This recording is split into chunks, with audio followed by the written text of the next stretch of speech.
नमस्कार। कहानी बैरल में आपका स्वागत है। लीजिए पेश है रविंद्रनाथ टैगोर द्वारा लिखित उपन्यास गोरा भाग 16। विनय यह समझ गया था कि ललिता के साथ उसके विवाह की बातचीत करने के लिए ही सुचरिता ने उसे बुलाया है। उसने यह प्रस्ताव अपनी ओर से समाप्त कर दिया है। इतने से ही तो मामला समाप्त नहीं हो जाएगा। जब तक वह जिंदा रहेगा तब तक किसी पक्ष को छुटकारा नहीं मिलेगा। अब तक विनय की सबसे बड़ी चिंता यही थी कि गोरा को कैसे चोट पहुंचाऊं। गोरा से मतलब केवल गोरा नाम का व्यक्ति ही नहीं था। जिस भाव विश्वास जीवन का संबल गोरा ने लिया है वह सब भी था। बराबर इनके साथ मिलकर निभाते चलना ही विनय का अभ्यास था और इसी में उसको आनंद भी था। गोरा से किसी तरह का विरोध जैसे अपने ही से विरोध था, लेकिन उस आघात का पहला संकोच तो दूर हो जाने से विनय को बल मिला था। फोड़ा काटने से पहले रोगी के भय और घबराहट की कोई सीमा नहीं होती, लेकिन चीरा लगने पर रोगी देखता है कि दर्द तो है पर आराम भी है, और मामला कल्पना में जितना भयंकर जान पड़ता था वास्तव में उतना नहीं है। अब तक अपने मन के साथ भी विनय तर्क नहीं कर पा रहा था, लेकिन अब उसके तर्क का द्वार खुल गया। अब मन ही मन गोरा के साथ उसका उत्तर प्रत्युत्तर चलने लगा। जो जो युक्तियां गोरा की ओर से दी जा सकती थीं, उन्हें वह मन ही मन उठाकर कई ओर से उनका खंडन करने लगा। गोरा के साथ अगर आमने सामने ही बहस हो सकती तो जहां उत्तेजना होती वहां साथ ही साथ शांति भी हो जाती, लेकिन विनय ने देखा कि इस मामले में गोरा अंत तक तर्क नहीं करेगा। इससे भी विनय के मन में एक खीज उत्पन्न हुई। वह सोचने लगा, गोरा न समझेगा, न समझाएगा, केवल जबरदस्ती करेगा। जबरदस्ती के आगे कैसे सिर झुका सकता हूं। उसने कहा, जो भी हो मेरा पक्ष सत्य का है। यह कहता हुआ वह सत्य नामक शब्द को मानो हृदय में जकड़ लेना चाहने लगा।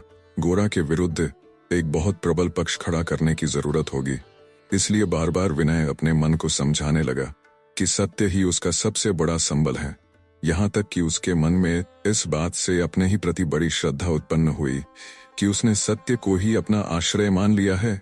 इसीलिए तीसरे पहर जब सुचरिता के घर की ओर चला तक उसका सिर काफी ऊंचा उठा हुआ था। इस आत्मविश्वास का कारण उसका सत्य की ओर झुकाव है या और किसी चीज की ओर यह सोचने समझने की अवस्था उस समय विनय की नहीं थी। हरिमोहिनी उस समय रसोई में व्यस्त थीं। विनय रसोई के द्वार पर खड़े होकर एक ब्राह्मण कुमार के मध्याह्न भोजन का दावा मंजूर कराकर ऊपर चला गया। सुचरिता ने कुछ सिलाई लिए बैठे बैठे उसी की ओर आंखें झुकाए सुई चलाते बात शुरू की। बोली, देखिए विनय बाबू, जहां मन की कोई बाधा नहीं है वहां बाहर के विरोध को क्या मानकर चलना होगा। जब गोरा से बहस हुई थी तब विनय ने उसके खिलाफ युक्तियां दी थीं। अब जब सुचरिता से बहस होने लगी तब उसने उल्टे पक्ष की युक्तियां देना शुरू किया। उस समय कोई यह नहीं सोच सकता था कि गोरा से उसका कोई मतभेद है। विनय ने कहा, दीदी, बाहर की बाधा को तुम लूभितों को छोड़कर नहीं देखते। सुचरिता ने कहा, उसका कारण है विनय बाबू, हम लोगों की बाधा सिर्फ बाहरी बाधा नहीं है। हमारा समाज हमारे धर्म विश्वास पर ही टिका है, लेकिन जिस समाज में आप हैं वहां आपका बंधन केवल सामाजिक बंधन है। इसलिए ललिता को अगर ब्रह्म छोड़ जाना पड़े तो उसमें उसकी बहुत बड़ी हानि होगी। आपके समाज छोड़ने से आपका उतना नुकसान नहीं होगा। इस बात को लेकर विनय बहस करने लगा कि धर्म मनुष्य की व्यक्तिगत साधना की चीज है, उसे किसी समाज के साथ बांधना ठीक नहीं है। ठीक इसी समय एक चिट्ठी और एक अंग्रेजी अखबार लेकर सतीश कमरे में आया। विनय को देखकर वह अत्यंत उत्तेजित हो उठा। शुक्रवार को ही किसी प्रकार रविवार बना देने के लिए उसका मन उतावला हो गया। देखते ही देखते विनय और सतीश की सभा जुट गई और उधर सुचरिता ललिता की चिट्ठी और उसके साथ भेजा गया अखबार पढ़ने लग गई। इस ब्रह्म अखबार में एक खबर थी कि किसी प्रसिद्ध ब्रह्म परिवार और हिंदू समाज के बीच विवाह संबंध होने की जो आशंका हो रही थी, हिंदू युवक की असम्मति के कारण वह टल गई है। इस बात को लेकर उस हिंदू युवक की निष्ठा की तुलना में उस ब्रह्म परिवार की शोचनीय दुर्बलता पर टीका टिप्पणी की गई थी। मन ही मन सुचरिता ने कहा, जैसे भी हो ललिता के साथ विनय का विवाह होना ही चाहिए, लेकिन वह इस युवक से तर्क करके तो होगा नहीं। सुचरिता ने ललिता को वहां आने के लिए लिख दिया, पर उसमें यह नहीं लिखा कि विनय भी वहीं है। किसी भी पत्र में किसी भी ग्रह नक्षत्र के योग से शुक्रवार को रविवार पढ़ने की व्यवस्था न होने के कारण सतीश को स्कूल की तैयारी के लिए उठना ही पड़ा। स्नान के लिए थोड़ी देर का अवकाश चाहकर सुचरिता भी चली गई। तर्क की उत्तेजना मिट जाने पर सुचरिता के कमरे में अकेले बैठे बैठे विनय के भीतर का युवा पुरुष जाग उठा। तब 9, साढ़े 9 का समय था। गली में लोगों का शोर नहीं था। सुचरिता के लिखने की मेज पर छोटी घड़ी टिक टिक करती चल रही थी। कमरे का एक खिंचाव धीरे धीरे विनय को अपने में घेरने लगा। कमरे का चारों ओर का छोटा मोटा साज सामान जैसे विनय के साथ बातचीत करने लगा। मेज पर सजी हुई चीजें, कढ़े हुए कुर्सी पोश, कुर्सियों के नीचे पैरों की जगह बिछी हुई किताबों से सजी हुई छोटी शेल्फ सभी विनय के मन के भीतर जैसे एक गंभीर स्वर स्पंदन उठाने लगी, मानो कमरे में एक सुंदर रहस्य भरा था। इसी कमरे में निर्जन दोपहरी में सखी सखी के बीच जिन बातों की चर्चा होती रही होगी, उनकी सलज सुंदर सत्ता मानो अब भी जहां जहां छिपी हुई है। बातचीत के समय कौन कहां बैठा होगा, कैसे बैठा होगा, यह कल्पना के सहारे विनय देखने लगा। उस दिन परेश बाबू से उसने जो सुना था, मैंने सुचरिता से सुना है कि ललिता का मन तुम्हारी ओर से विमुख नहीं है। वही बात अनेक रूपों में अनेक तरह की छवि सी उसके सामने घूम गई। एक अनिर्वचनीय आवेग विनय के मन में एक अत्यंत करुणा उदास रागिनी सा बजने लगा। जो सब चीजें ऐसे एकाकी गंभीर रूप से एक भाषाहीन आभासी मन की गहराई में झलक जाती हैं, उन्हें प्रत्यक्ष कर देने की शक्ति न होने से, अर्थात कवि या चित्रकार न होने के कारण विनय का मन चंचल हो उठा। उसे ऐसा लगने लगा कि कुछ न कुछ करना चाहिए, पर कुछ करने का कोई मार्ग भी नहीं है। यह जो एक पर्दा उसके सामने झूल रहा है, जो उसके बिल्कुल पास की चीज को इतनी दूर किए हुए है, काश उसे इसी क्षण उठ खड़े होकर फाड़ फेंकने की शक्ति उसमें होती। कमरे में आकर विनय से हरिमोहिनी ने पूछा कि वह कुछ जलपान तो नहीं करना चाहता। विनय ने कहा नहीं। तब हरिमोहिनी वहीं बैठ गईं। जब तक हरिमोहिनी परेश बाबू के घर में थीं, तब तक विनय के प्रति उनका बहुत आकर्षण था, किंतु जब से उन्होंने सुचरिता को लेकर अलग गृहस्थी जमाई थी, तब से इन लोगों का आना जाना उनके लिए अत्यंत अचिकर हो गया था। आजकल आचार विचार के मामले में सुचरिता जो पूरी तरह उनके कहने पर नहीं चलती, इसका कारण इन सब लोगों से मिलना जुलना ही है। यही उन्होंने अनिश्चित किया था। यद्यपि वह जानती थीं कि विनय ब्रह्म नहीं है, फिर भी इतना वह स्पष्ट अनुभव करती थी कि विनय के मन में हिंदू संस्कारों की कोई दृढ़ता नहीं है। इसीलिए अब वह पहले की भांति उत्साह के साथ इस ब्राह्मण कुमार को बुला ले जाकर उस पर देवता के प्रसाद का अपव्यय नहीं करती थी। हरिमोहिनी ने आज बातचीत के सिलसिले में विनय से पूछा, अच्छा बेटा, तुम तो ब्राह्मण के लड़के हो, लेकिन संध्या अर्चना तो कुछ नहीं करते। विनय ने कहा, मौसी, दिन रात पढ़ाई रटते रटते गायत्री संध्या सब भूल गया हूँ। हरिमोहिनी ने कहा, परेश बाबू भी तो पढ़े लिखे हैं, लेकिन वह तो अपना धर्म मानकर शाम सवेरे कुछ न कुछ करते हैं। विनय ने कहा, मौसी, वह जो करते हैं वह सिर्फ मंत्र कंठस्थ करके नहीं किया जाता। उन जैसा कभी हो सकता तो मैं भी उन्हीं की तरह चलूंगा। कुछ रुखाई से हरिमोहिनी ने कहा, तो उतने दिन बाप दादों की तरह ही चलो ना। यह क्या ठीक है कि न इधर न उधर। मनुष्य का कुछ तो धर्म होता ही है, न राम न गंगा मैया री, यह कैसे हो सकता है। इसी समय ललिता कमरे में आकर विनय को देखकर चौंक उठी। उसने हरिमोहिनी से पूछा, दीदी कहाँ है? हरिमोहिनी ने कहा, राधा रानी नहाने गई हैं। मानो अनावश्यक रूप से सफाई देते हुए ललिता ने कहा, दीदी ने मुझे बुला भेजा था। हरिमोहिनी ने कहा, तो जरा बैठो न, अभी आ जाएगी। हरिमोहिनी का मन ललिता के प्रति भी कुछ अनुकूल न था। हरिमोहिनी सुचरिता को अब उसके पुराने परिवेश से छुड़ाकर पूरी तरह अपने वश में करना चाहती थी। परेश बाबू की दूसरी लड़कियां यहाँ इतनी बार नहीं आती, अकेली ललिता ही जब तब आकर सुचरिता के साथ बातें करती रहती है। यह हरिमोहिनी को अच्छा नहीं लगता। अक्सर वह दोनों की बातों में बाधा देकर सुचरिता को किसी न किसी काम के लिए बुला लेने की चेष्टा करती हैं, या फिर इस बात की शिकायत करती हैं कि सुचरिता का लिखना पढ़ना अब पहले की तरह बिना व्यवधान के नहीं चलता। लेकिन जब सुचरिता पढ़ने लिखने में मन लगाती है, तब हरिमोहिनी यह कहने से भी नहीं चूकती कि अधिक पढ़ना लिखना लड़कियों के लिए अनावश्यक और अनिष्टकर होता है। असल बात यह है कि जैसे भी हो वह सुचरिता को बिल्कुल अपने में घेर लेना चाहती है, और किसी तरह वह न कर पाने से कभी सुचरिता के संगियों पर और कभी उसकी शिक्षा पर उसका दोष मढ़ती रहती है। ललिता और विनय के साथ बैठे रहना हरिमोहिनी के लिए सुखकर हो, यह बात नहीं थी, अपितु उन दोनों पर गुस्सा करके ही वह बैठी रहीं। उन्होंने समझ लिया था कि विनय और ललिता के बीच एक रहस्यमय संबंध था। तभी उन्होंने मन ही मन कहा, तुम लोगों के समाज में चाहे जैसी रीति हो, मेरे इस घर में यह सब निर्लज्ज मिलना जुलना, यह सब ख्रिस्तानी चलन नहीं चलेगा। इधर ललिता के मन में भी एक विरोध का भाव उठ रहा था। कल जब सुचरिता आनंदमयी के घर गई थी, तब ललिता ने भी साथ चलने का निश्चय किया था, लेकिन किसी तरह न जा सकी। उसमें गोरा के प्रति श्रद्धा बहुत थी, लेकिन विरोध का भाव भी उतना ही प्रबल था। यह बात किसी तरह वह अपने मन से नहीं हटा पाती थी। कि गोरा सभी तरह उसके प्रतिकूल है। यहाँ तक कि जिस दिन गोरा जेल से छूटा उस दिन से विनय के प्रति भी ललिता के मनोभाव में थोड़ा परिवर्तन आ गया। कुछ दिन पहले तक वह इस बात पर गर्व करती रही थी कि विनय पर उसका बड़ा गहरा प्रभाव है, लेकिन विनय गोरा के प्रभाव से किसी तरह भी मुक्त नहीं हो सकता। इस कल्पना से ही विनय के विरुद्ध भी कमर कसकर वह तैयार हो रही थी। ललिता के कमरे में आते देखकर विनय के मन में बड़ी हलचल मच गई। विनय कभी भी ललिता के बारे में सहज भाव नहीं रख सका था। जब से उन दोनों के विवाह की संभावना की अफवाहें समाज में फैल गई थीं, तब से ललिता को देखते ही विनय के मन की हालत तूफान के समय इधर उधर घूमने वाली कंपास की सुई सी हो जाती थी। विनय को कमरे में बैठा देखकर ललिता को सुचरिता पर गुस्सा हुआ आया। वह समझ गई कि सुचरिता अनिच्छुक विनय के मन को अनुकूल बनाने के लिए ही प्रयत्न कर रही है, और ललिता की पुकार आज इसीलिए हुई कि टेढ़े को सीधा करने की कोशिश करे। उसने हरिमोहिनी की ओर देखकर कहा, दीदी से कह दीजिएगा मैं अभी नहीं रुक सकती, फिर किसी वक्त आ जाऊंगी। यह कहकर विनय की ओर नजर उठाए बिना तेजी से वह चली गई। तब हरिमोहिनी भी विनय के पास और बैठे रहना अनावश्यक समझकर घर के कामकाज के लिए उठ खड़ी हुई। ललिता ये सुलगती आग जैसा चेहरा विनय के लिए अपरिचित न था, पर इधर कई दिनों से वैसा चेहरा देखने का अवसर नहीं मिला था। एक समय ऐसा भी था जब ललिता विनय के मामले में हमेशा अपने अग्नि बाण साधे रहती थी। वे बुरे दिन बिल्कुल बीत गए हैं, यह सोचकर विनय निश्चिंत हो चला था। आज उसने देखा कि वे ही पुराने बाण फिर अस्त्रशाला से निकाले गए हैं। उन पर जंग का जरा सा भी दाग नहीं पड़ा है। गुस्सा सह लिया जा सकता है, लेकिन घृणा सहना विनय जैसे व्यक्ति के लिए बड़ा मुश्किल होता है।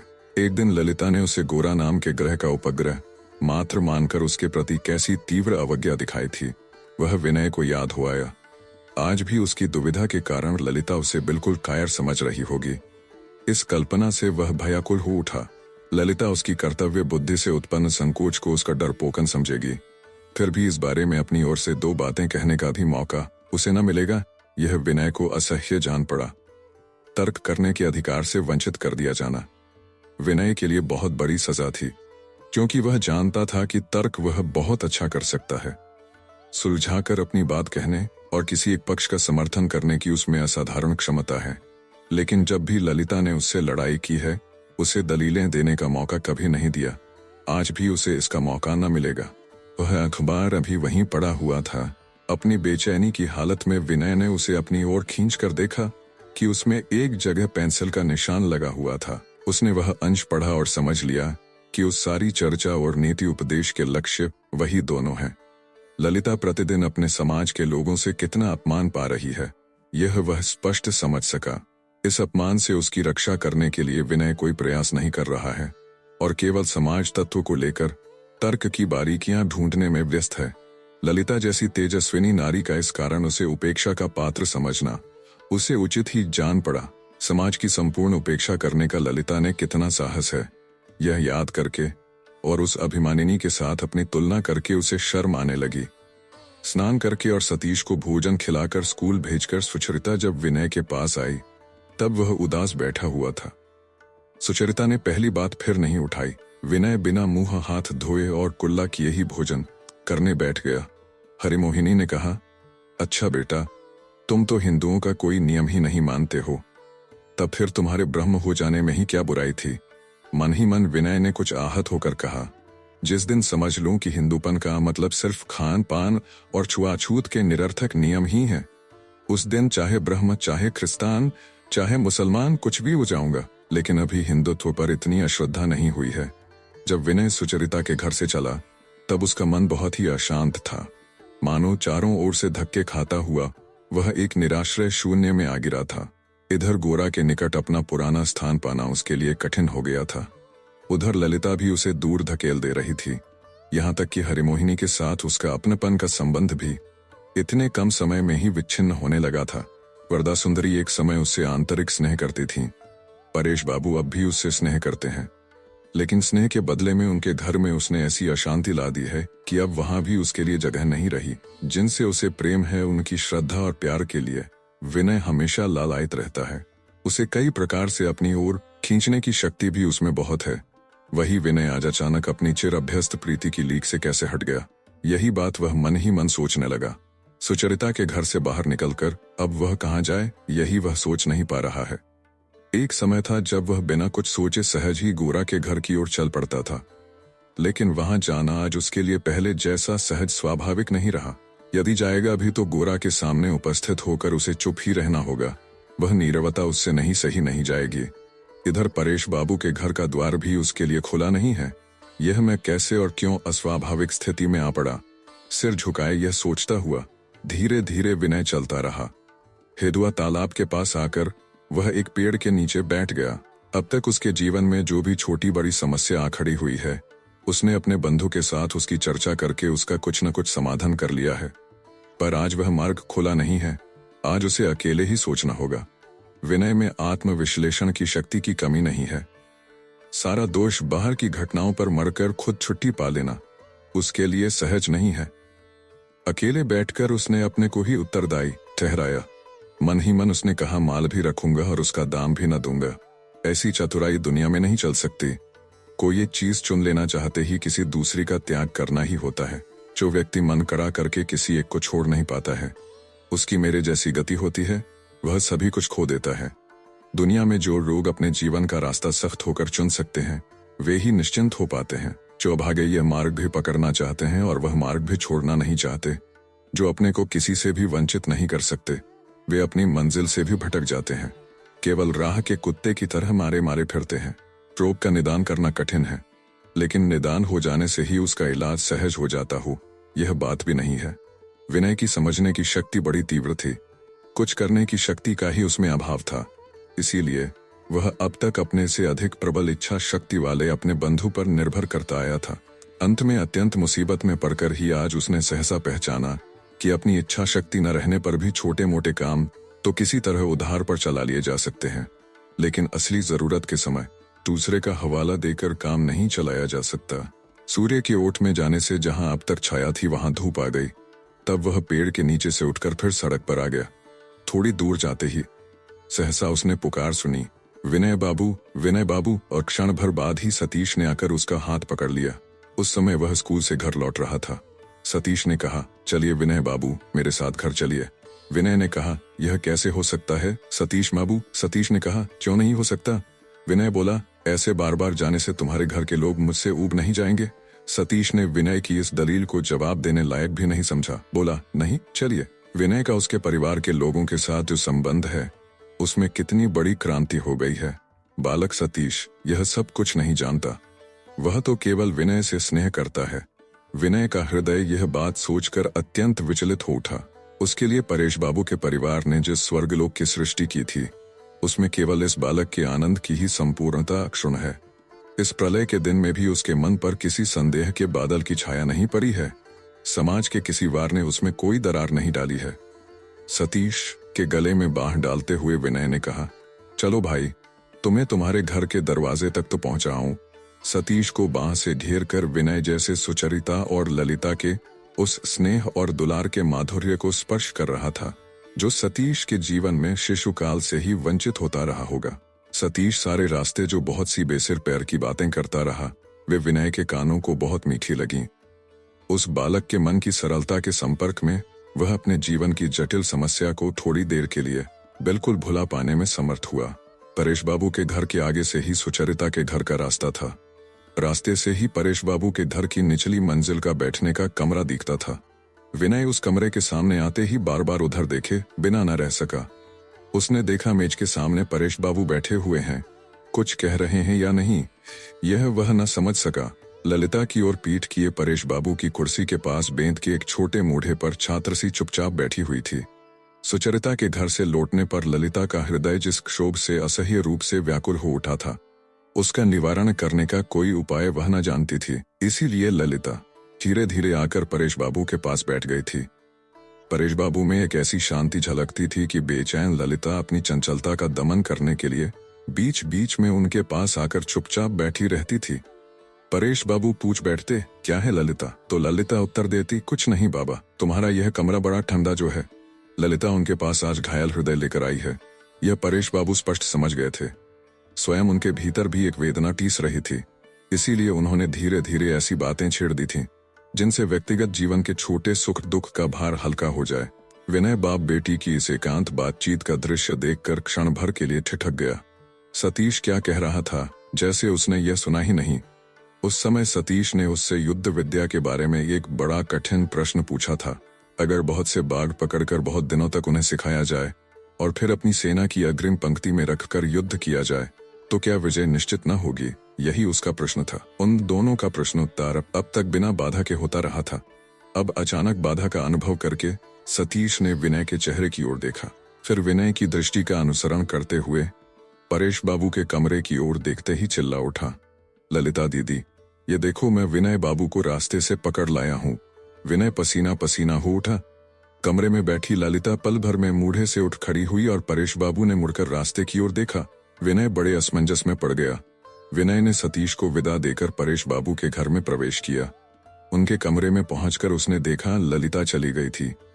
उन सबको वह शांति भंग करने वाला उग्रवादी सा लग रहा होगा। यह सोचकर वह सकुचाता हुआ कुर्सी पर बैठ गया। विनय ने स्वास्थ्य आदि साधारण शिष्टाचार के बाद सहसा बात शुरू की। मैं जब हिंदू समाज के आचार विचार में श्रद्धा नहीं रखता और रोज रोज उसे तोड़ता ही रहता हूँ, तब मैं समझता हूँ कि ब्रह्म समाज में आश्रय लेना ही मेरे लिए उचित होगा। मेरी इच्छा है कि आपसे ही दीक्षा लूं। अभी 15 मिनट पहले तक भी इस संकल्प और इस इच्छा ने विनय के मन में स्पष्ट आकार नहीं लिया था। परेश बाबू थोड़ी देर स्तब्ध रहकर बोले, अच्छी तरह सब बातें सोचकर देख ली हैं। विनय ने कहा, इसमें और तो कुछ सोचने को नहीं है, बस इतना ही सोचना है कि क्या उचित है और क्या अनुचित। और वह बहुत सीधी बात है। हमने जो शिक्षा पाई है उससे मैं किसी तरह ईमानदारी से आचार विचार को ही परम धर्म के रूप में स्वीकार नहीं कर सकता। इसीलिए मेरे व्यवहार में कदम कदम पर विसंगति दिखती है और जो हिंदू धर्म में पूरी श्रद्धा रखते हैं उनके साथ जुड़ा रहकर मैं उन्हें बार बार चोट ही पहुंचाता हूँ। ये मेरे लिए बिल्कुल अनुचित है, इसमें कोई संदेह नहीं है। ऐसी स्थिति में और कोई बात न सोचकर इस अन्याय को दूर करने के लिए ही मुझे प्रस्तुत होना चाहिए, नहीं तो मेरा आत्मसम्मान बना नहीं रह सकता। हालांकि परेश बाबू को समझाने के लिए इतनी लंबी व्याख्या की जरूरत नहीं थी। ये सब बातें स्वयं अपने को बल देने के लिए थीं। वह न्याय और अन्याय के एक द्वंद्व में पड़ा हुआ है, जिसमें सब छोड़कर न्याय का पक्ष लेकर उसे जयी होना होगा। यह सोचकर उसकी छाती गर्व से फूल उठी। मनुष्यत्व की मर्यादा तो रखनी ही होगी। परेश बाबू ने पूछा, धर्म विश्वास के बारे में ब्रह्म समाज से तुम्हारा मत ऐक्य तो है ना? थोड़ी देर चुप रहकर विनय बोला, आपसे सच कहूं, पहले मैं सोचता था कि मेरा कुछ न कुछ धर्म विश्वास है। इसे लेकर कई लोगों से मेरा काफी झगड़ा भी होता रहा है, लेकिन आज मैं निश्चित जानता हूं कि मेरे जीवन में अभी धर्म विश्वास विकसित नहीं हुआ है। इतना भी समझ सका हूं तो आपको देखकर अपने जीवन में धर्म की मुझे सच्ची आवश्यकता नहीं हुई और उसमें सच्चा विश्वास नहीं उत्पन्न हुआ। इसीलिए कल्पना और युक्ति कौशल से मैं अब तक अपने समाज में चल रहे धर्म की तरह तरह की सूक्ष्म व्याख्या करके केवल अपनी तर्क करने की योग्यता बढ़ाता रहा हूँ। कौन धर्म सच्चा है यह सोचने की मुझे कोई जरूरत नहीं पड़ी। जिस धर्म को सच्चा कहने से अपनी जीत हो जाए उसी को सच्चा बताकर साबित करने में मैं जुट गया हूँ। प्रमाण देना जितना ही कठिन हुआ है उतना ही प्रमाण दे पाने पर मैंने अहंकार किया है। मेरे मन में कभी धर्म विश्वास संपूर्ण सत्य और स्वाभाविक हो सकेगा या नहीं यह मैं आज भी नहीं कह सकता, लेकिन अनुकूल अवस्था में रहने पर और दृष्टांत सामने होने पर मैं इधर बढ़ सकता हूँ, यह निश्चित है। कम से कम जो बातें भीतर ही भीतर मेरी बुद्धि को अखरती हैं, जीवन भर उन्हीं का झंडा फहराते हुए घूमने की ग्लानि से तो मुक्ति पा सकूंगा। परेश बाबू से बात करते करते विनय अपनी वर्तमान परिस्थिति के अनुकूल युक्तियों को रूप देने लगा। वह ऐसे उत्साह से बातें करने लगा जैसे बहुत दिन के तर्क वितर्क के बाद वह इस दृढ़ सिद्धांत पर पहुंच सका है। फिर परेश बाबू ने उससे कुछ दिन और सोच लेने के लिए आग्रह किया। इससे विनय ने समझा कि परेश बाबू को उसकी दृढ़ता पर शंका है, जिससे उसका हठ और भी प्रबल हो उठा। बार बार वह यह जताने लगा कि उसका मन एक असंदिग्ध बिंदु पर आ पहुंचा है, जहां से उसके जरा भी हिलने डुलने की कोई संभावना नहीं है। ललिता से विवाह की बात दोनों पक्षों में से किसी की ओर से नहीं उठी। इसी समय वरदा सुंदरी घर के किसी काम के बहाने वहां आई और विनय मानो वहां हो ही नहीं, इस ढंग से अपना काम करके जाने लगी। विनय ने सोचा था कि परेश बाबू अवश्य वरदा सुंदरी को बुलाकर विनय का नया समाचार उन्हें देंगे, लेकिन परेश बाबू ने कुछ नहीं कहा। वास्तव में उन्होंने यह सोचा ही नहीं कि अभी बताने का समय हुआ है। वह इस बात को अभी सबसे छिपाए ही रखना चाहते थे, लेकिन जब वरदा सुंदरी विनय के प्रति स्पष्ट अवज्ञा और क्रोध प्रकट करके जाने लगी, तब विनय से और न रहा गया। उसने जाने को उद्यत वरदा सुंदरी के पैरों से सिर झुकाकर कहा, मैं ब्रह्म समाज में दीक्षा लेने का प्रस्ताव लेकर आप लोगों के पास आया हूँ। मैं अयोग्य हूँ, लेकिन आप लोग मुझे योग्य बना लेंगे, इसका मुझे विश्वास है। वरदा सुंदरी यह सुनकर विस्मय से ठिठक गईं और धीरे धीरे मुड़कर कमरे में बैठ गईं।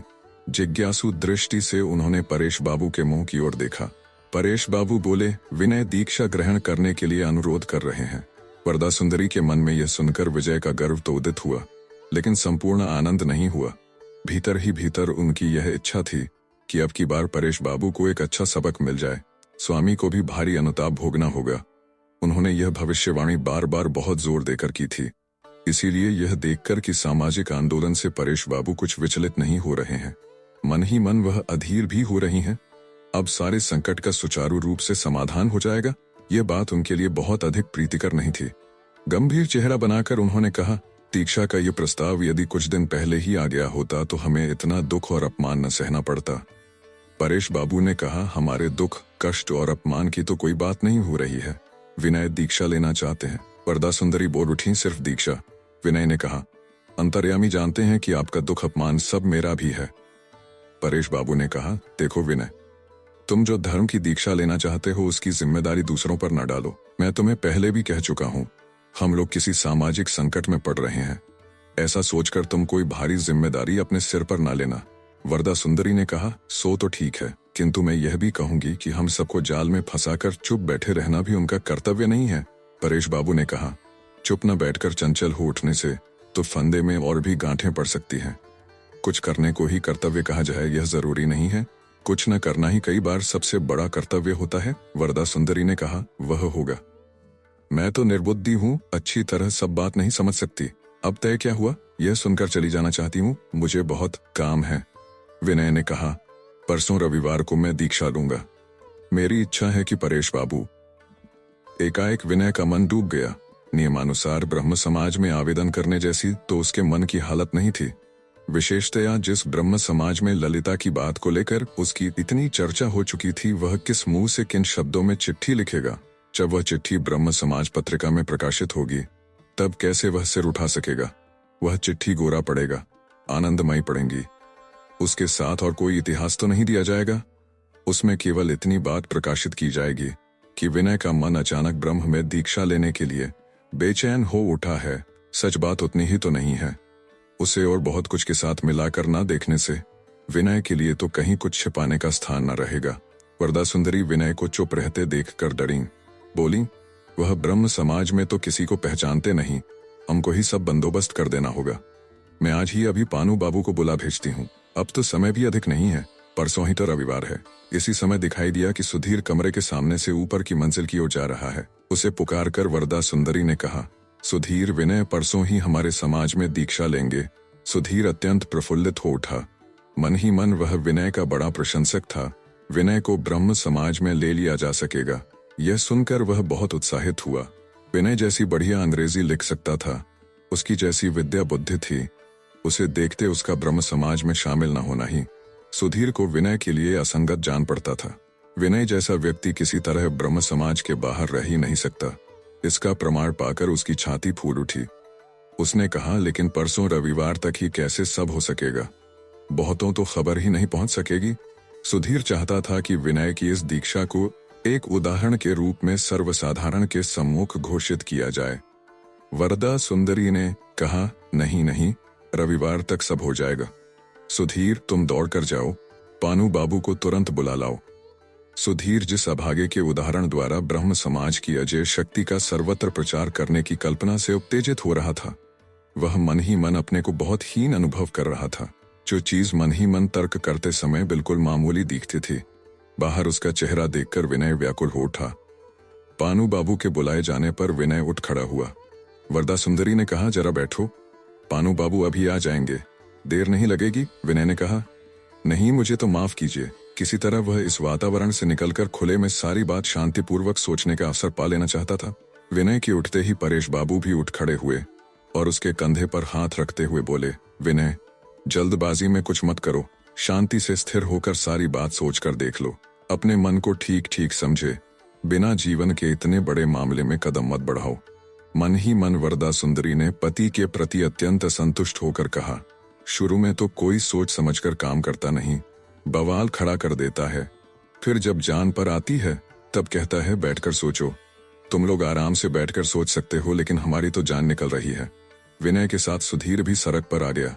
ढंग से बैठकर खाने से पहले थोड़ा चक्कर देखने की जैसी इच्छा होती है, कुछ उसी ढंग की उतावली सुधीर को हो रही थी। वह चाहता था उसी समय विनय को अपने दोस्तों में ले जाकर उन्हें यह शुभ संवाद सुनाकर खुशियां मनाना शुरू कर दे। लेकिन सुधीर के इस उच्छ्वसित उल्लास देखकर विनय का मन और भी संकुचित होता जा रहा था। जब सुधीर ने प्रस्ताव किया, विनय बाबू चलिए न हम दोनों साथ साथ पानू बाबू के पास चलें, तब उसकी बात अनसुनी करके झटक कर अपना हाथ छुड़ाकर विनय चला गया। थोड़ी दूर जाने पर विनय ने देखा अविनाश अपने गुट के 2-1 लोगों को साथ लिए बड़ी तेजी से लपकता हुआ कहीं जा रहा है। विनय को देखते ही अविनाश बोला, अरे ये रहे विनय बाबू, बहुत अच्छा हुआ, चलिए हमारे साथ।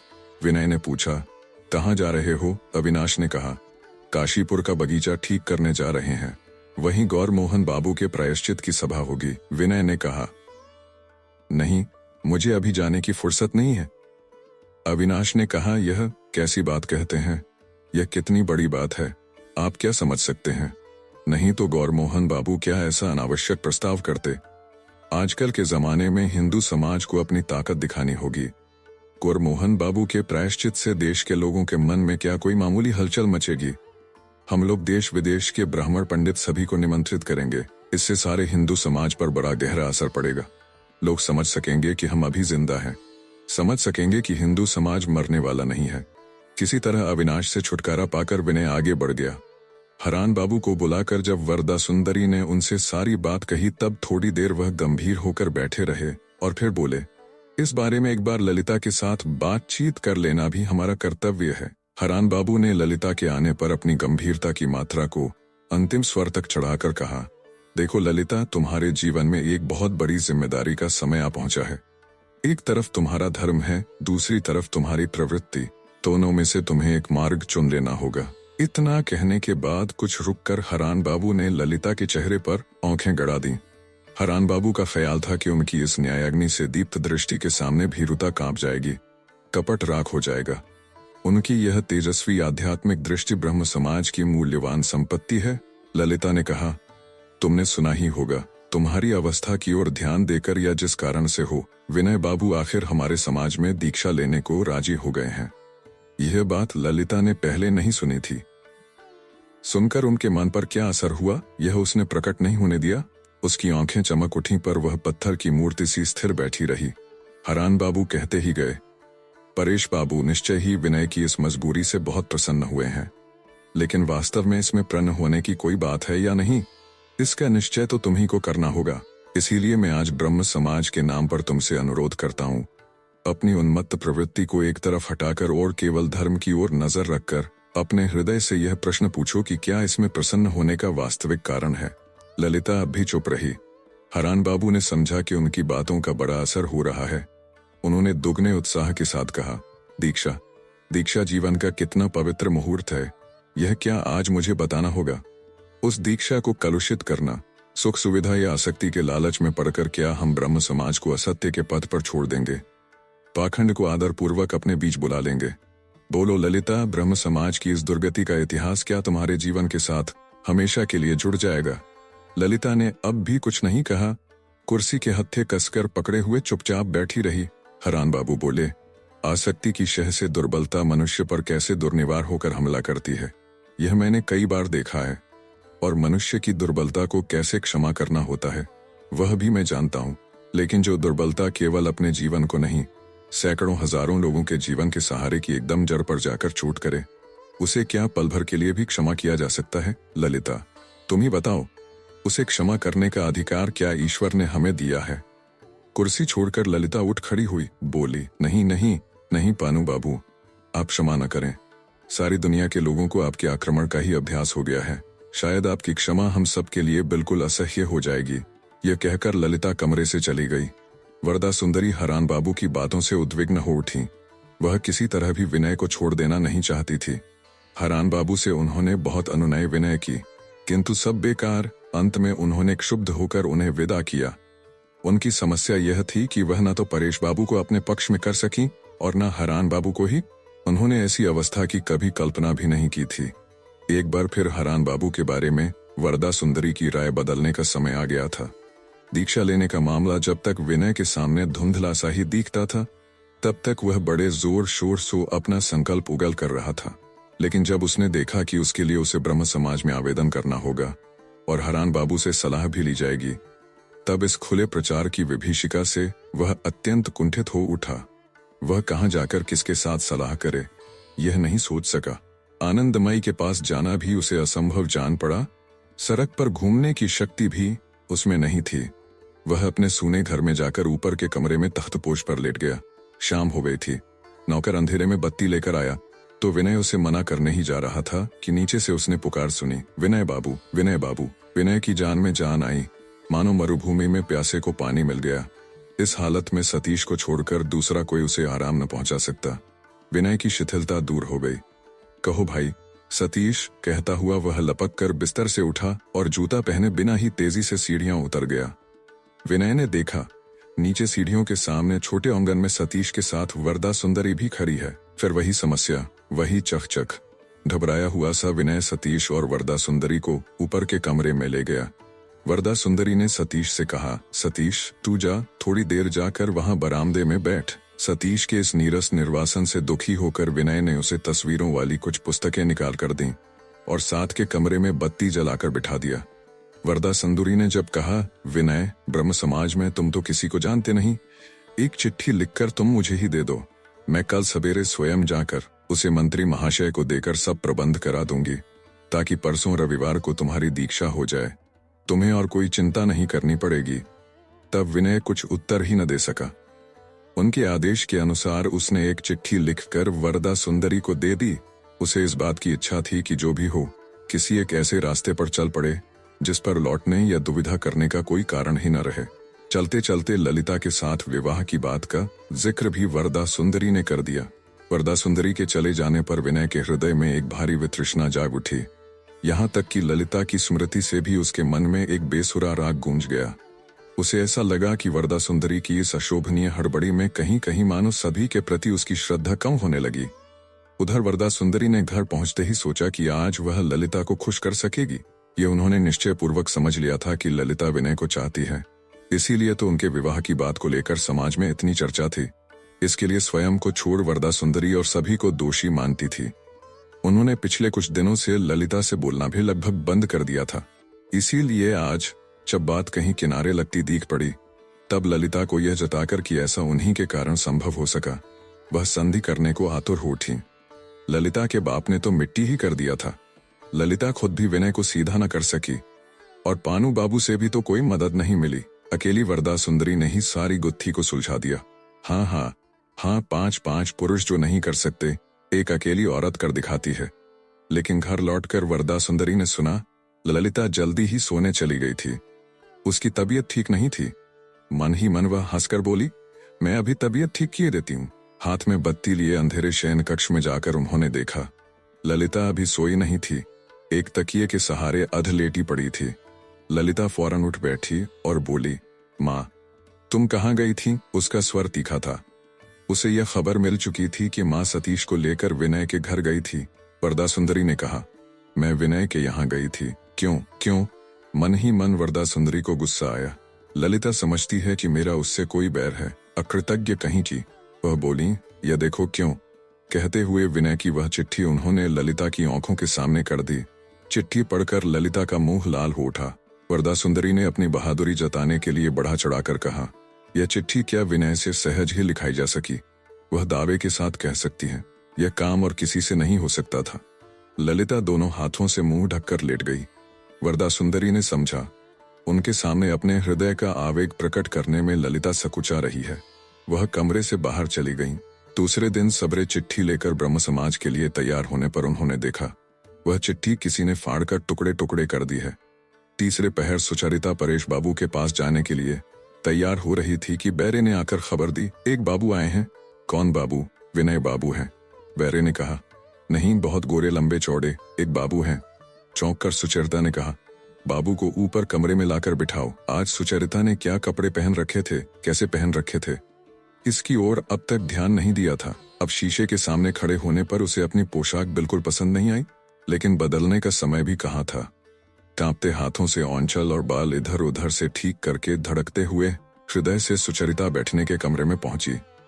उसके मेज पर गोरा की रचनावली पड़ी हुई है, यह बात उसे याद नहीं रही थी। और ठीक उसी मेज के सामने कुर्सी पर गोरा बैठा हुआ था। किताबें बेशर्मी से ठीक गोरा की आंखों के सामने बिछी थीं। उन्हें ढकने या हटाने का कोई उपाय नहीं था। मौसी आपको देखने के लिए बहुत दिनों से उत्सुक हैं, मैं उन्हें खबर दे आऊं, कहकर सुचरिता उल्टे पांव लौट आई। अकेली गोरा से बातचीत करने का साहस उसमें न था। कुछ देर बाद वह हरिमोहिनी को साथ लेकर आ गई। कुछ दिनों से विनय से हरिमोहिनी गोरा के मत, विश्वास और निष्ठा की और उसके जीवन की बातें सुनती आ रही थीं। उनके कहने पर बीच बीच में सुचरिता दोपहर को उन्हें गोरा के लेख भी पढ़कर सुनाती भी रही थी। यद्यपि वे सब लेख ठीक ठीक वह समझ नहीं पाती थीं और उनसे उन्हें नींद आने की भी सुविधा हो जाती थी, फिर भी मोटे तौर पर इतना वह समझ सकती थीं कि गोरा शास्त्र और लोकाचार का पक्ष लेकर आजकल की आचारहीनता के खिलाफ लड़ रहा है। आधुनिक अंग्रेजी पढ़े लिखे लड़के के लिए इससे ज्यादा अचरज और तारीफ की बात और क्या हो सकती है। जब उन्होंने ब्रह्म परिवार के बीच पहले पहल विनय को देखा था, तब विनय से ही उन्हें यथेष्ट तृप्ति मिली थी, किंतु धीरे धीरे उसका अभ्यास हो जाने के बाद जब उन्होंने अपने घर पर विनय को देखा, तब उसके आचार की कमियां ही उन्हें ज्यादा अखरने लगीं। विनय पर वह बहुत कुछ निर्भर करने लगी थीं, इसीलिए उसके प्रति उनका धिक्कार भी प्रतिदिन और तीव्र होता जाता था और इसीलिए गोरा की प्रतीक्षा वह बड़ी उत्सुकता से कर रही थी। एक नजर गोरा की ओर देखकर ही हरिमोहिनी चकित हो गईं। हाँ, यह होता है ब्राह्मण, जैसे बिल्कुल होम की अग्नि हो, जैसे साक्षात शुभ्रकाय महादेव। उनके मन में ऐसे भक्तिरस का संचार हुआ कि जब गोरा उन्हें प्रणाम करने के लिए झुका, तब उसे ग्रहण करते वह झिझक गईं। हरिमोहिनी ने कहा, तुम्हारी बात बहुत सुनती रही हूं बेटा, तुम ही गौर हो, गौर ही तो हो। वह जो कीर्तन के बोल हैं, चांदेरा अमिया सने चंदन बाटिया गो के माजिल गोडार देखखानी, वह आज आंखों से देख लिया। कैसे तुम्हें कोई जेल में डाल सका, मैं तो यही सोच रही हूँ। हंसकर गोरा ने कहा, आप जैसे लोग अगर मजिस्ट्रेट होते तो जेल में सिर्फ चूहे और चमगादड़ ही रहते। हरिमोहिनी ने कहा, नहीं बेटा, दुनिया में चोर जुआरियों की क्या कमी है, लेकिन मजिस्ट्रेट की क्या आंखें नहीं थीं? तुम कोई ऐसे वैसे आदमी नहीं हो, तुम तो भगवान के आदमी हो। यह तो तुम्हारे चेहरे की ओर देखने से ही पता लग जाता है। जेल है इसीलिए क्या किसी को भी उसमें भर देना होगा? बाप रे, यह कैसा न्याय है। गोरा ने कहा, आदमी के चेहरे की ओर देखने से उन्हें कहीं भगवान का रूप न दिख जाए, इसलिए मजिस्ट्रेट लोग सिर्फ कानून की किताब की ओर देखकर ही फैसला करते हैं, नहीं तो लोगों को कूड़े, जेल, काला पानी, फांसी की सजा देकर क्या उन्हें नींद आती या कुछ खाते बनता? हरिमोहिनी ने कहा, मुझे तो जब भी फुर्सत मिलती है राधा रानी से तुम्हारी किताबें पढ़वाकर सुनती हूँ। कब तुम्हारे अपने मुंह से अच्छी अच्छी बातें सुन सकूंगी? इतने दिनों से यही साध लगाए बैठी थी। मैं मूर्ख अनपढ़ औरत हूँ, बड़ी दुखिया हूँ, सब बात समझा भी नहीं सकती और सब बातों में चित्त भी नहीं लगा सकती, पर बेटा तुमसे कुछ ज्ञान पा सकूंगी, इसका मुझे पूरा विश्वास है। विनय गोरा ने उनकी बात का खंडन नहीं किया, चुप रह गया। हरिमोहिनी बोली, बेटा तुम्हें आज कुछ खाकर जाना होगा। तुम जैसे ब्राह्मण लड़के को मैंने बहुत दिनों से नहीं खिलाया, आज जो कुछ है उसी से मुंह मीठा कर लो, लेकिन और एक दिन के लिए तुम्हें मेरा निमंत्रण पक्का रहा। इतना कहकर हरिमोहिनी खाने की कुछ व्यवस्था करने चली गई तो सुचरिता को फिर घबराहट होने लगी। एकाएक गोरा ने बात शुरू कर दी, विनय आपके यहाँ आया था? सुचरिता ने कहा, हाँ। गोरा ने कहा, उसके बाद मेरी विनय से भेंट तो नहीं हुई, लेकिन मैं जानता हूं कि वह क्यों आया था। गोरा कुछ रुका, सुचरिता चुप रही। गोरा ने कहा, आप लोग जो ब्रह्म मतानुसार विनय का विवाह करने की कोशिश कर रही हैं, यह क्या अच्छा कर रही हैं? इस ताने से सुचरिता के मन से लज्जा और संकोच की जड़ता एकाएक दूर हो गई। उसने गोरा के चेहरे की ओर आंखें उठाते हुए कहा, ब्रह्म विवाह को मैं अच्छा न समझूं, आप क्या मुझसे यही आशा करते हैं? गोरा ने कहा, आपसे मैं किसी छोटी बात की आशा नहीं करूंगा, यह आप अवश्य जानती ही होंगी। जितनी आशा संप्रदाय के लोगों से की जा सकती है, आपसे मैं उससे कहीं ज्यादा की आशा करता हूँ। किसी एक गुट की संख्या बढ़ा देना ही जिन ठेकेदारों का काम होता है, आप उस स्तर की नहीं है, यह मैं यकीन से कह सकता हूँ। मेरी इच्छा यही है कि आप अपने आप को सही सही जाने, दूसरे 4-6 लोगों की बातों में आकर अपने को छोटा करके न देखें। आप केवल किसी एक गुट की सदस्य भर नहीं हैं, यही बात आपको अपने मन में बहुत स्पष्ट करके समझ लेनी होगी। सुचरिता अपने मन की सारी शक्ति इकट्ठी करके संभल कर बैठ गई। वह बोली, आप भी क्या किसी गुट के ही व्यक्ति नहीं हैं? कोरा ने कहा, मैं हिंदू हूँ। हिंदू तो कोई गुट नहीं हुआ, हिंदू तो एक जाति है। यह जाति इतनी विशाल है कि इसका जातित्व किसमें है यह किसी परिभाषा में बांधा ही नहीं जा सकता। समुद्र जैसे उसकी लहर नहीं है, वैसे ही हिंदू काई गुट नहीं है। सुचरिता ने कहा, हिंदू अगर गुट नहीं है तो इतनी गुटबंदी क्यों होती है? कोरा ने कहा, किसी आदमी को यदि मारने जाए तो वह अपना बचाव क्यों करता है? उसमें प्राण है, इसीलिए तो। सब तरह के आघात सहकर तो पत्थर ही चुप पड़ा रह सकता है। सुचरिता ने कहा, जिसे मैं धर्म कहकर जानती हूँ उसे अगर हिंदू आक्रमण करना समझें तो ऐसी हालत में आप मुझे क्या करने को कहेंगे? गोरा ने कहा, तब मैं आपको कहूंगा कि जिसे आप धर्म समझ रही हैं वह अगर हिंदू जाति नाम की इतनी बड़ी विराट सत्ता को एक कष्ट देने वाला आक्रमण जान पड़ता है तो आपको अच्छी तरह सोचकर देखना चाहिए कि कहीं आप में कोई भ्रम, कोई अंधता तो नहीं है कि आपने सब ओर से सब तरह का विचार कर लिया है कि नहीं। गुट के लोगों के संस्कारों को केवल होड़ या आलस्य के कारण सत्य मानकर इतना बड़ा उपद्रव करने को तैयार हो जाना उचित नहीं है। चूहा जब जहाज के तल में बिल खोदने लगता है तब वह अपनी सुविधा और प्रवृत्ति की ही सोचता है। वह यह नहीं देखता कि इतने बड़े आश्रय में छेद करने से उसे जितनी सुविधा होगी सबका कितना बड़ा नुकसान होगा। इसी तरह आपको भी यह सोचकर देख लेना होगा कि क्या आप केवल अपने गुट की बात सोच रही हैं या कि समूची मानवता की। समूची मानवता से क्या अभिप्राय है यह आप समझती हैं? उसमें कितनी तरह की प्रकृतियां हैं, कैसी कैसी प्रवृत्तियां, क्या क्या जरूरतें। सभी मनुष्य एक ही मार्ग पर एक स्थान पर खड़े नहीं हैं। किसी के सामने पहाड़ हैं, किसी के सामने समुद्र, किसी के सामने जंगल, फिर भी किसी के लिए बैठे रहने का अवसर नहीं है। सभी को आगे बढ़ते ही जाना है। आप केवल अपने ही गुट के नियमों को सभी पर लागू करना चाहती हैं। आंखें बंद करके मान लेना चाहती हैं कि मनुष्यों के बीच कोई वैचित्र्य नहीं है, कि सभी ने केवल ब्रह्म समाज की बही में नाम लिखने के लिए संसार में जन्म लिया है। तब फिर जो 10 जातियां दुनिया की सभी जातियों को युद्ध में पराजित कर अपना एक छत्र राज फैलाने में ही दुनिया का कल्याण समझती हैं, जो अपनी ताकत के गरूर में यह नहीं मानती कि दूसरी जातियों की विशेषताएं भी विश्व के हित के लिए मूल्यवान हैं। उनमें और आप में अंतर ही क्या रह गया? सुचरिता थोड़ी देर के लिए सब बहस और तर्क भूल गई। गोरा के गंभीर स्वर की आश्चर्यजनक प्रबलता ने उसके सारे अंतकरण को झंझना दिया। गोरा किसी एक बात को लेकर बहस करता रहा है, यह जैसे वह भूल ही गई। उसके सामने केवल इतना ही सत्य रह गया कि गोरा बोल रहा है। गोरा कहता गया, भारत के 20 करोड़ लोगों को आपके समाज ने ही नहीं बनाया। इन 20 करोड़ लोगों के लिए कौन सा मार्ग उपयोगी है?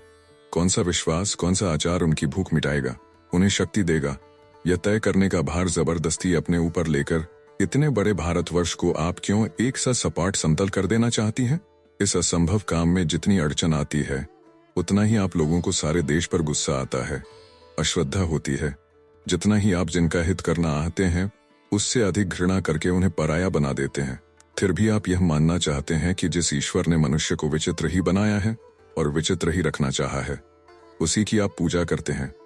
अगर सचमुच आप लोग उसी को मानते हैं तो उसके विधान को आप लोग स्पष्ट क्यों नहीं देख पाते? अपनी बुद्धि और अपने गुट के अहंकार में क्यों उसका असल अभिप्राय नहीं ग्रहण करते? कुछ भी उत्तर देने की चेष्टा न करके सुचरिता चुपचाप गोरा की बात सुनती जा रही है। यह देखकर गोरा के मन में करुणा उपजी। थोड़ी देर रुककर उसने धीमे स्वर में कहा, मेरी बातें शायद आपको कठोर जान पड़ेंगी, लेकिन मुझे एक विरोध पक्ष का आदमी समझकर मन में विद्रोह का भाव न रखें। मैं अगर आपको विरोध पक्ष का समझता तो कोई बात न कहता।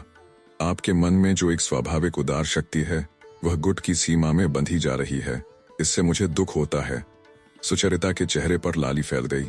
वह बोली, नहीं नहीं, आप मेरी बिल्कुल परवाह न करें, आप कहते जाइए, मैं समझने की कोशिश कर रही हूँ। कोरा ने कहा, मुझे इसके सिवा और कुछ नहीं कहना है कि भारतवर्ष को आप अपनी सहज बुद्धि से, सहज मन से देखें, उसे प्रेम करें। भारतवर्ष के लोगों को आप यदि केवल अब्रह्म मानकर देखेंगी तो उन्हें विकृत करके देखेंगी और उनकी अवज्ञा करेंगी, तब उन्हें बराबर गलत ही समझती रहेंगी। जहां से देखने पर उन्हें संपूर्ण देखा जा सकता है वहां से उन्हें आप देखेंगी ही नहीं। ईश्वर ने उन्हें मनुष्य बनाया है, वह तरह तरह से चलते हैं, उनके तरह तरह के विश्वास और संस्कार हैं, लेकिन सबके मूल में एक ही मनुष्यता है। सबके भीतर ऐसा कुछ है जो हमारी अपनी चीज है, जिसको सही सच्ची दृष्टि से देखने पर उसकी सारी क्षुद्रता और अधूरेपन का आवरण चीरकर एक आश्चर्यमय महान सत्ता आंखों के सामने आती है। बहुत दिनों की अनेक साधनाएं उसमें छिपी हुई हैं। उसकी राख में अब भी बहुत दिनों के होम की अग्नि जल रही है, और यही आग एक दिन आपके क्षुद्र देश काल के ऊपर उठकर सारी दुनिया में अपनी शिखा प्रज्वलित कर देगी। इसमें थोड़ा भी संदेह नहीं है। इसी भारतवर्ष के लोग बहुत दिनों से बहुत बड़ी बात कहते आए हैं, बहुत बड़े काम करते रहे हैं। वह सब एकाएक मिथ्या हो गया है, ऐसी कल्पना करना भी सत्य के प्रति अश्रद्धा है। वही तो नास्तिकता है। सिर झुकाए सुचरिता सुन रही थी। अब चेहरा उठाकर बोली, आप मुझे क्या करने को कहते हैं? कोरा ने कहा, और कुछ नहीं कहता, मात्र इतना ही कहता हूं कि आपको यह सोचकर देखना चाहिए कि हिंदू धर्म मां की तरह अनेक मत विश्वासी के लोगों को अपनी गोद में लेने का यत्न करता रहा है। अर्थात दुनिया में केवल हिंदू धर्म ने मनुष्य को मनुष्य कहकर जाना है, केवल गुट का व्यक्ति नहीं समझा। हिंदू धर्म मूढ़ को भी मानता है, ज्ञानी को भी मानता है, और ज्ञान की भी केवल एक मूर्ति को नहीं मानता, उसके अनेक प्रकार के विकास को मानता है। ख्रिस्तान वैचित्र्य को स्वीकार करना नहीं चाहते। वे कहते हैं एक तरफ ख्रिस्तान धर्म है और दूसरी तरफ अनंत विनाश, और इनके बीच कोई विचित्रता नहीं है। हम लोगों ने ऐसे ही ख्रिस्तान से शिक्षा पाई है, इसलिए हिंदू धर्म की विचित्रता पर हम लज्जित होते हैं। इसी विचित्रता के अंदर से ही हिंदू धर्म एकता को देखने की साधना करता है। ये हम देख नहीं पाते। मन के चारों ओर पड़ा इसी ख्रिस्तानी शिक्षा का फंदा काटकर निकले बिना हम किसी हिंदू धर्म का सच्चा परिचय पाने के गौरव के अधिकारी नहीं होंगे। गोरा की बात सुचरिता केवल सुन ही नहीं रही थी, मानो प्रत्यक्ष देख रही थी। गोरा की आंखों में भविष्य की जो ध्यान मूर्ति बसी हुई थी, उसके शब्दों से वही मानो सुचरिता के सामने प्रकट हो रही थी। लज्जा को भूलकर, स्वयं अपने को भूलकर विचारों के उत्साह से दीप्त गोरा के चेहरे को सुचरिता एकटक देखती रही। उस चेहरे में सुचरिता को कुछ ऐसी शक्ति दिखी जो योग बल से दुनिया में बड़े बड़े संकल्पों को पूरा कर देती है। सुचरिता ने अपने समाज के कई विद्वान और बुद्धिमान लोगों से बहुत सी तत्व विवेचना सुनी है। सुचरिता आज मानो वज्रपाणी इंद्र को देख रही थी। उसके वाक्य जब प्रबल मंद स्वर से कानों पर आघात करके उसके अंतस को स्पंदित कर रहे थे, तब साथ ही साथ उसके रक्त में मानो बिजली की तीव्र लहर भी क्षण क्षण पर नाच उठती थी। गोरा के मत से उसका मत कहाँ कितना मिलता है या नहीं मिलता, यह स्पष्ट तौर पर देखने की शक्ति सुचरिता में न रही। इसी समय सतीश ने कमरे में प्रवेश किया। गोरा से उसे भय लगता था, इसीलिए उससे बचता हुआ वह अपनी दीदी से सटकर जा खड़ा हुआ और धीरे से बोला, पानू बाबू आए हैं। सुचरिता चौंक उठी, मानो किसी ने उसे पीट दिया हो। उसके मन की हालत ऐसी थी कि पानू बाबू के आने को वह किसी तरह ठेलकर, कुचलकर, मिटाकर रद्द कर सके तो उसे शांति मिले। सतीश की धीमी बात गोरा ने न सुनी होगी। ऐसा सोचकर जल्दी से सुचरिता उठ खड़ी हुई। सीधी सीढ़ियों से उतरकर हरान बाबू के सामने जाकर वह बोली, मुझे माफ कीजिए, आज आपसे बातचीत नहीं हो सकेगी। हरान बाबू ने पूछा, क्यों नहीं हो सकेगी? प्रश्न का उत्तर न देकर सुचरिता ने कहा, कल सवेरे आप उधर बाबा के यहाँ आ जाएं, तो मैं वहीं मिल जाऊंगी। हरान बाबू ने पूछा, शायद आज तुम्हारे यहाँ कोई आया हुआ है। इस प्रश्न को भी टालकर सुचरिता ने कहा, आज मुझे सुविधा नहीं है, आज दया करके आप मुझे क्षमा कर दें। हरान बाबू बोले, लेकिन रास्ते से ही तो गौरमोहन बाबू की आवाज सुनाई पड़ी थी, वही है क्या? सुचरिता इस प्रश्न को टाल न सकी, लाल होती हुई बोली, हाँ है। हरान बाबू ने कहा, अच्छा ही हुआ, उनसे भी मुझे कुछ बात करनी थी। तुम कुछ खास काम कर रही हो तो मैं तब तक गौरमोहन बाबू से बातचीत कर लूंगा। यह कहकर सुचरिता की सम्मति की प्रतीक्षा किए बिना वह सीढ़ियां चढ़ने लगे। कमरे में पहुंचकर सुचरिता ने पास खड़े हरान बाबू को देखे बिना सीधे गोरा से कहा, मौसी, आपके लिए कुछ जलपान तैयार करने गई हैं, मैं जरा उन्हें देख आऊं, और तेजी से चली गई। हरान बाबू गंभीर चेहरा बनाकर एक कुर्सी पर बैठ गए। हरान बाबू ने कहा, कुछ दुबले दिख रहे हैं। गोरा ने कहा, जी हाँ, कुछ दिन दुबले होने के लिए ही उपचार चल रहा था। हरान बाबू ने स्वर कुछ नम्र करके कहा, तभी तो आपको बहुत कष्ट भोगना पड़ा। गोरा ने कहा, जितनी आशा की थी उससे अधिक तो नहीं। हरान बाबू बोले, आपसे विनय बाबू के बारे में कुछ बातचीत करनी है। आपने शायद सुना होगा, अगले रविवार को वह ब्रह्म समाज में दीक्षा लेने का आयोजन कर रहे हैं। गोरा ने कहा, नहीं, मैंने तो नहीं सुना। हरान बाबू ने पूछा, आपकी इसमें सम्मति है? गोरा ने कहा, विनय ने तो मेरी सम्मति नहीं मांगी। हरान बाबू ने कहा, आप क्या समझते हैं? विनय बाबू सच्चे मन से यह दीक्षा लेने के लिए तैयार हुए हैं। कोरा ने कहा, जब वह दीक्षा लेने को राजी हुए हैं तब आपका यह प्रश्न बिल्कुल निरर्थक है। हरान बाबू बोले, प्रवृत्ति जब सबल हो उठती है तब हम यह सोचकर देखने का अवकाश ही नहीं पाते कि हम क्या विश्वास करते हैं और क्या नहीं करते। आप मानव चरित्र तो जानते ही हैं। कोरा ने कहा, नहीं, मैं मानव चरित्र के बारे में अनावश्यक चर्चा नहीं करता। हरान बाबू ने कहा, मेरा मत और समाज आपसे भिन्न है, लेकिन मैं आपका सम्मान करता हूँ। मैं निश्चय जानता हूँ कि आप में जो विश्वास है वह सही हो या मिथ्या, कोई प्रलोभन आपको उससे ईड़ा नहीं सकता। लेकिन बात काटकर गोरा ने कहा, मेरे लिए आपने यह जो जरा सा सम्मान बचा रखा है, उसका ऐसा क्या मूल्य है कि उससे वंचित होकर विनय का कोई भारी नुकसान हो जाएगा। दुनिया में अच्छाई बुराई नाम की चीज अवश्य है, लेकिन उसका मूल्य अगर आप अपनी श्रद्धा और अश्रद्धा के आधार पर लगाना चाहें तो लगा लें, किंतु फिर सबको वही मानने को न कहें। हरान बाबू ने कहा, अच्छा खैर, इस बात का निर्णय अभी न भी हो तो कोई हर्ज नहीं, लेकिन मैं आपसे पूछता हूँ, विनय जो परेश बाबू के यहाँ विवाह करने का प्रयत्न कर रहे हैं, आप क्या उसमें बाधा नहीं देंगे? लाल होते हुए गोरा ने कहा, हरान बाबू, विनय के बारे में ये सब बातें क्या मैं आपके साथ कर सकता हूँ? आप जो हमेशा मानव चरित्र की बात लिए रहते हैं, तो आपको यह भी समझना चाहे कि विनय मेरा बंधु है और आपका बंधु वह नहीं है। हरान बाबू बोले, इस मामले से ब्रह्म समाज का भी संबंध है, इसीलिए मैंने यह बात उठाई है, नहीं तो। गोरा ने कहा, लेकिन मैं तो ब्रह्म समाज का कोई नहीं हूँ, मेरे लिए आपकी इस दुश्चिंतता का क्या मूल्य है? इसी समय सुचरिता कमरे में आई। हरान बाबू ने उससे कहा, सुचरिता, तुमसे मुझे कुछ खास बात कहनी है। यह कहने की कोई जरूरत हो ऐसा नहीं था। हरान बाबू ने खामखा गोरा को यह जताने के लिए यह बात कही कि सुचरिता से उनकी विशेष घनिष्ठता है। सुचरिता ने उन्हें कोई जवाब नहीं दिया। गोरा भी अपनी जगह अटल बैठा रहा। हरान बाबू को एकांत बातचीत का मौका देने के लिए उठ खड़े होने का कोई उपक्रम उसने नहीं दिखाया। हरान बाबू ने फिर कहा, सुचरिता, जरा उस कमरे में चलना, तो तुमसे एक बात कहनी है। सुचरिता ने उन्हें कोई उत्तर दिए बिना गोरा की ओर देखकर पूछा, आपकी माँ अच्छी तरह है? गोरा ने कहा, ऐसा तो कभी हुआ ही नहीं कि वह अच्छी तरह न हो। सुचरिता ने कहा, अच्छी तरह रहने की शक्ति उनके लिए कितनी सहज वस्तु है, यह मैं देख आई हूँ। गोरा को ध्यान आया कि जब वह जेल में था तब सुचरिता आनंदमयी को देखने गई थी। इस बीच हरान बाबू ने एकाएक मेज पर से एक किताब उठाकर उसे खोलकर पहले लेखक का नाम देखा, फिर किताब को इधर उधर उलट पलट कर देखने लगे। सुचरिता का चेहरा लाल हो उठा। कौन सी पुस्तक है यह गोरा जानता था, इसलिए वह मन ही मन हंसा। हरान बाबू ने पूछा, गौरमोहन बाबू ने यह सब शायद आपके बचपन की रचनाएं हैं? हंसकर गोरा बोला, वह बचपन अब भी चालू है। किसी किसी प्राणी का बचपन जल्द ही समाप्त हो जाता है, किंतु किसी किसी का बहुत दिन तक बना रहता है। कुर्सी से उठते हुए सुचरिता ने कहा, गौरमोहन बाबू, आपके लिए जलपान तैयार हो गया होगा, आप जरा उस कमरे में चलिए। मौसी पानू के सामने तो आएंगी नहीं, वह आपकी प्रतीक्षा कर रही होंगी। सुचरिता ने यह अंतिम बात विशेष रूप से हरान बाबू को चोट पहुंचाने के लिए ही कही। आज वह बहुत सह चुकी थी, कुछ जवाब दिए बिना न रह सकी। गोरा उठ खड़ा हुआ। हरान बाबू परास्त हुए बिना बोले, तो मैं यहीं प्रतीक्षा करता रहूं? सुचरिता ने कहा, फिजूल प्रतीक्षा करके क्या होगा, आज समय मिलना मुश्किल ही है। लेकिन हरान बाबू नहीं हिले। सुचरिता और गोरा कमरे से चले गए।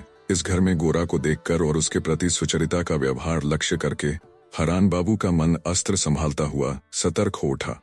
ब्रह्म समाज से सुचरिता क्या ऐसे विमुख हो जाएगी? उसको मर्यादित करने वाला क्या कोई नहीं है? जैसे भी हो उसका प्रतिरोध करना ही होगा। हरान बाबू एक कागज लेकर सुचरिता को चिट्ठी लिखने बैठ गए। हरान बाबू के कुछ एक निश्चित विश्वास थे, जिनमें से एक यह भी था कि सत्य का नाम लेकर जब वह किसी को फटकारते हैं तो उनके तेजस्वी वाक्य कभी निष्फल नहीं जा सकते। केवल वाक्य ही सब कुछ नहीं है। मनुष्य का मन नाम की भी एक चीज है, इसकी ओर उनका ध्यान ही नहीं जाता था। चालपान के बाद हरिमोहिनी के साथ काफी देर तक बातचीत करके गोरा जब अपनी छड़ी लेने के लिए सुचरिता के कमरे में आया तब शाम हो गई थी। सुचरिता की डेस्क पर बत्ती जल रही थी। हरान बाबू चले गए थे। सुचरिता के नाम एक चिट्ठी मेज पर इस तरह रखी थी कि कमरे में प्रवेश करते ही उस पर नजर जा पड़े। गोरा का हृदय उस चिट्ठी को देखकर भीतर ही भीतर कठोर हो आया। चिट्ठी हरान बाबू की लिखी हुई है, इसमें उसे संदेह न था। सुचरिता पर हरान बाबू का कुछ खास अधिकार है, यह गोरा जानता था। उस अधिकार में कोई रुकावट आ गई है, यह वह नहीं जानता था। आज जब सतीश ने हरान बाबू के आने की बात सुचरिता चकित होकर जल्दी से नीचे चली गई और फौरन उन्हें साथ लेकर लौट आई। तब उसे कुछ बेतुका सा लगा। फिर जब हरान बाबू को कमरे में अकेला छोड़कर सुचरिता गोरा को खिलाने ले गई, तब उसका यह व्यवहार गोरा को कुछ खटका अवश्य था। लेकिन जहां घनिष्ठता हो वहां ऐसा रूखा व्यवहार भी चल सकता है। यही सोचकर गोरा ने इसे आत्मीयता का ही चिन्ह मान लिया था। इसके सिवा मेज पर यह चिट्ठी देखकर गोरा को और धक्का लगा। चिट्ठी एक बड़ी ही रहस्यमय चीज है। बाहर केवल नाम दिखाकर वह असल बात भीतर रख लेती है। इससे वह किसी को बिल्कुल बिना कारण व्याकुल कर दे सकती है।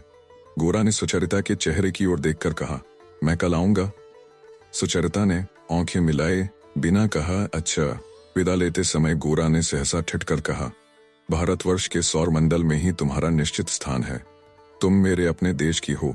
कोई धूमकेतु आकर तुम्हें अपनी पूंछ की लपेट में लेकर शून्य में चला जाए, यह किसी तरह संभव नहीं हो सकेगा। जहां तुम्हारा आसन है वहीं तुम्हें दृढ़ता से प्रतिष्ठित करके ही मैं छोड़ूंगा। ये लोग तुम्हें समझाते रहे हैं कि तुम्हारा सत्य और धर्म उस जगह तुम्हारा परित्याग कर देगा। मैं तुम्हें साफ बता दूंगा कि तुम्हारा सत्य और धर्म केवल तुम्हारा या और 2-4 लोगों का मत या वाक्य नहीं है। वह चारों ओर से असंख्य प्राणों के सूत्र से बंधा है। चाहने से ही उसे वन से वे उखाड़कर गमले में नहीं रोप दिया जा सकता। उसे अगर उज्जवल और प्राण रखना चाहती हो, उसे संपूर्ण रूप से सार्थक करना चाहती हो, तो तुम्हें लोक समाज के हृदय में उस जगह आसन लेना ही होगा जो तुम्हारे लिए तुम्हारे जन्म के भी बहुत पहले से निर्दिष्ट है। किसी तरह तुम ये नहीं कह सकोगे कि ये पराये हैं, मैं इनकी कोई नहीं हूं। ऐसा कहोगे तो तुम्हारा सत्य, धर्म, शक्ति सब एकाएक छाया सी धुंधली हो जाएंगी। भगवान ने तुम्हें जिस जगह भेज दिया है वह चाहे जैसी हो, किंतु तुम्हारा मत अगर तुम्हें वहां से खींचकर हटा ले जाएगा तो उससे कभी तुम्हारे मत की जीत नहीं होगी। यह बात मैं तुम्हें ठीक तरह समझा दूंगा। कल मैं फिर आऊंगा। इतना कहकर गोरा वहां से चला गया। कमरे के भीतर की हवा मानो बहुत देर तक कांपती रही। सुचरिता मूर्ति सी स्तब्ध बैठी रही। आप सुन रहे थे कहानी बैरल से रविंद्रनाथ टैगोर द्वारा लिखित उपन्यास गोरा भाग 16। वीडियो पसंद आया तो इसे लाइक करिए और चैनल को भी सब्सक्राइब कीजिए। धन्यवाद।